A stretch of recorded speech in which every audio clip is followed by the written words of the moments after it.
Richard St. John Francis Harris was an Irish actor and singer.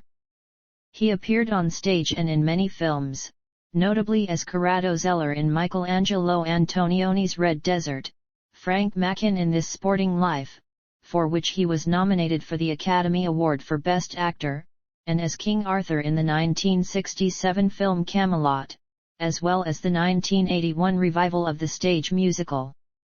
He played an English aristocrat captured by the Sioux in A Man Called Horse, Oliver Cromwell in Cromwell, an embattled Irish farmer in Jim Sheridan's The Field, English Bob in Clint Eastwood's revisionist western Unforgiven, Roman Emperor Marcus Aurelius in Gladiator, the Count of Monte Cristo as Abbe Faria, and Albus Dumbledore in the first two Harry Potter films, Harry Potter and the Philosopher's Stone and Harry Potter and the Chamber of Secrets, the latter of which was his final film role.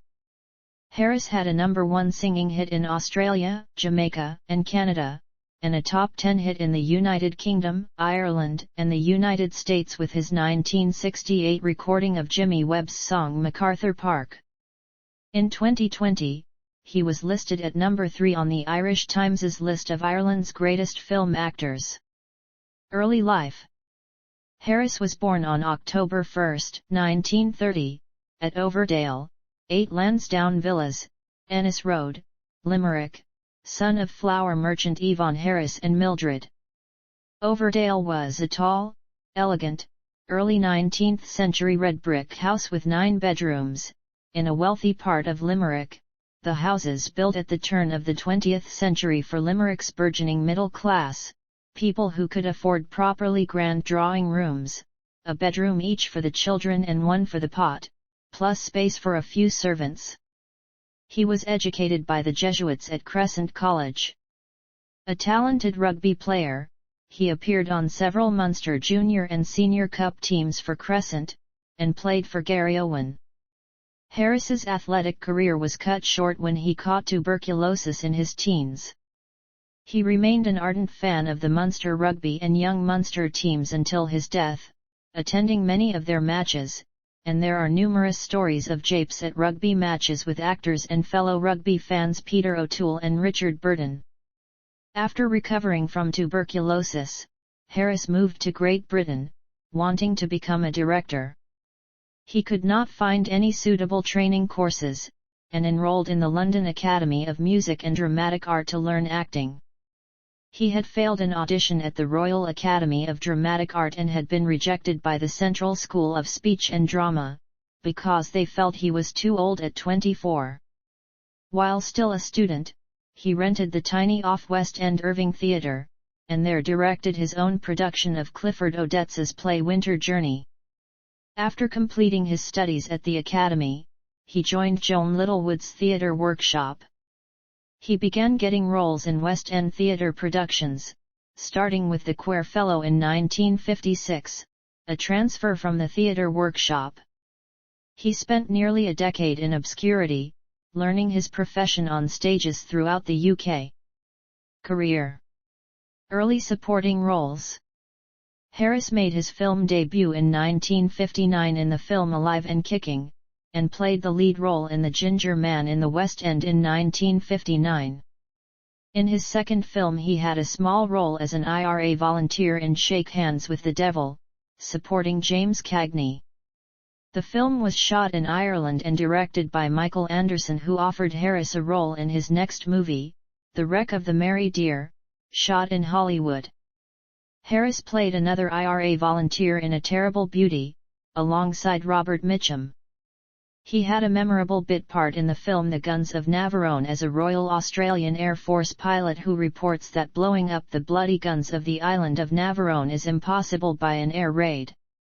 He had a larger part in The Long and the Short and the Tall, playing a British soldier.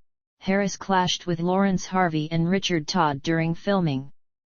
For his role in the film Mutiny on the Bounty, despite being virtually unknown to film audiences, Harris reportedly insisted on third billing, behind Trevor Howard and Marlon Brando, an actor he greatly admired, but Harris fell out with Brando over the latter's behavior during the film's production. This Sporting Life / I. None. I Camelot I A Man Called Horse I None. Singing career. Harris recorded several albums of music, one of which, A Tramp Shining, included the 7-minute hit song MacArthur Park. This song was written by Jimmy Webb, and it reached number 2 on the American Billboard Hot 100 chart. It also topped several music sales charts in Europe during the summer of 1968. MacArthur Park sold over 1 million copies and was awarded a gold disc. A second album, also consisting entirely of music composed by Webb, The Yard Went On Forever, was released in 1969. In the 1973 TV special Burt Bacharach in Shangri-La, after singing Webb's Didn't We?, Harris tells Bacharach that since he was not a trained singer he approached songs as an actor concerned with words and emotions, acting the song with the sort of honesty the song is trying to convey. Then he proceeds to sing If I Could Go Back, from the Lost Horizon soundtrack. 1970s. In 1971 Harris starred in a BBC TV film adaptation The Snow Goose, from a screenplay by Paul Gallico. It won a Golden Globe for Best Movie Made for TV and was nominated for both a BAFTA and an Emmy, and was shown in the U.S. as part of the Hallmark Hall of Fame. He made his directorial debut with Bloomfield and starred in Man in the Wilderness, a revisionist western based on the Hugh Glass story. Action star. Harris starred in a western for Samuel Fuller, Riata, which stopped production several weeks into filming. The project was reassembled with a new director and cast, except for Harris, who returned, The Deadly Trackers. In 1973, Harris published a book of poetry, In the Membership of My Days, which was later reissued in part in an audio LP format, augmented by self-penned songs such as I Don't Know. Harris starred in 2 thrillers, 99 and 44/100% Dead, for John Frankenheimer, and Juggernaut, for Richard Lester. In Echoes of a Summer he played the father of a young girl with a terminal illness. He had a cameo as Richard the Lionheart in Robin and Marion, for Lester, then was in The Return of a Man Called Horse. Harris led the all-star cast in the train disaster film The Cassandra Crossing. He played Gulliver in the part animated Gulliver's Travels and was reunited with Michael Anderson in Orca, battling a killer whale. He appeared in another action film, Golden Rendezvous, based on a novel by Alistair MacLean, shot in South Africa. Harris was sued by the film's producer for his drinking. Harris countersued for defamation and the matter was settled out of court. Golden Rendezvous was a flop, but The Wild Geese, where Harris played one of several mercenaries, was a big success outside America. Ravagers was more action, set in a post-apocalyptic world. Game for Vultures was set in Rhodesia and shot in South Africa. In Hollywood he appeared in a comedy, The Last Word, then supported Bo Derek in Tarzan, The Ape Man. He made a film in Canada, Your Ticket Is No Longer Valid, a drama about impotence. He followed it with another Canadian film, High Point, a movie so bad it was not released for several years. I Camelot/I Again and I Henry IV/I None. I The Field/I and I Harry Potter/I None. Personal life. In 1957, Harris married Elizabeth Rees-Williams, daughter of David Rees-Williams, 1st Baron Ogmar. They had 3 children, actor Jared Harris, actor Jamie Harris, and director Damian Harris. Harris and Rees-Williams divorced in 1969, after which Elizabeth married Rex Harrison. Harris's second marriage was to the American actress Ann Turkel. In 1982, they divorced. Harris was a member of the Roman Catholic Knights of Malta, and was also dubbed a knight by the Queen of Denmark in 1985. Harris paid £75,000 for William Burgess Tower House in Holland Park in 1968, after discovering that the American entertainer Liberace had arranged to buy the house but had not yet put down a deposit.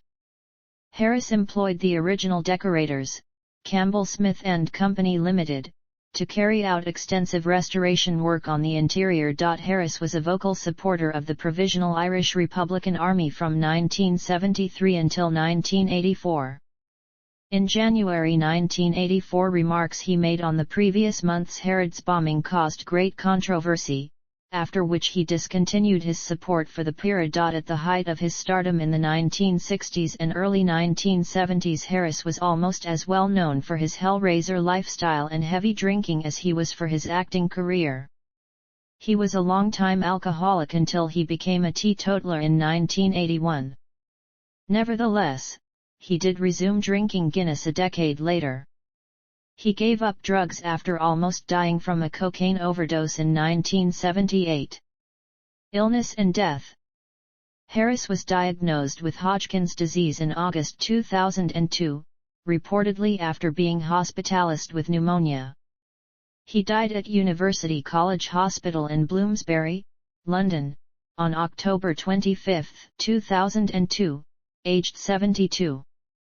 Harris had quipped that it was the food, as he was wheeled out of the Savoy Hotel for the last time.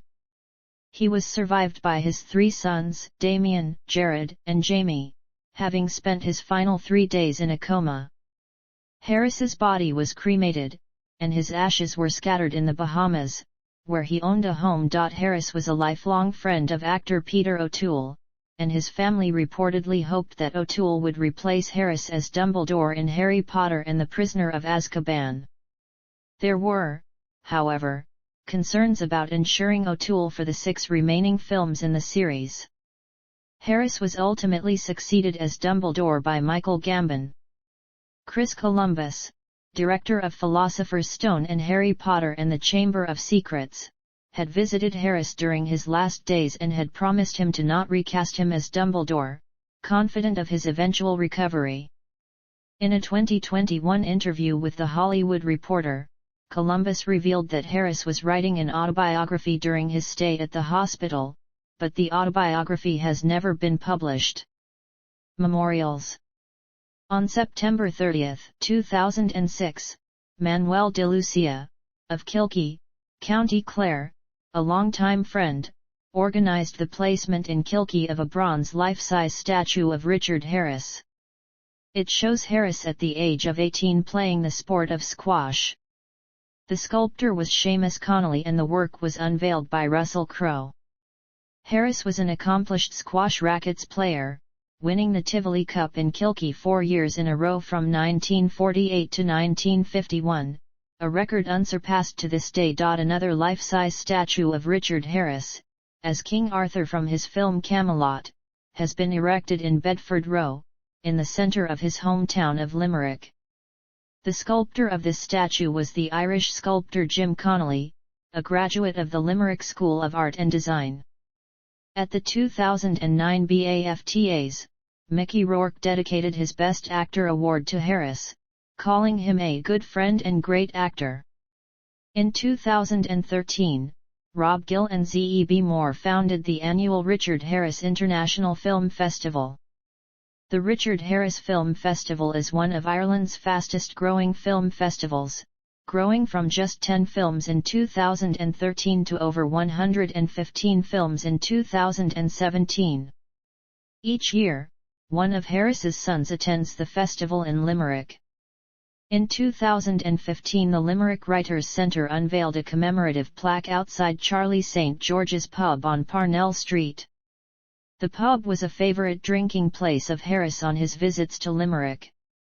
The plaque, celebrating Harris's literary output as part of a literary walking tour of Limerick, was unveiled by his son Jared Harris. Legacy. In 1996, Harris was honoured with a commemorative Irish postage stamp for the centenary of Irish cinema, a 4-stamp set featuring 12 Irish actors in 4 Irish films. He was recognised for his role as Bull McCabe in the 1990 film The Field. Filmography. Film, television, theatre.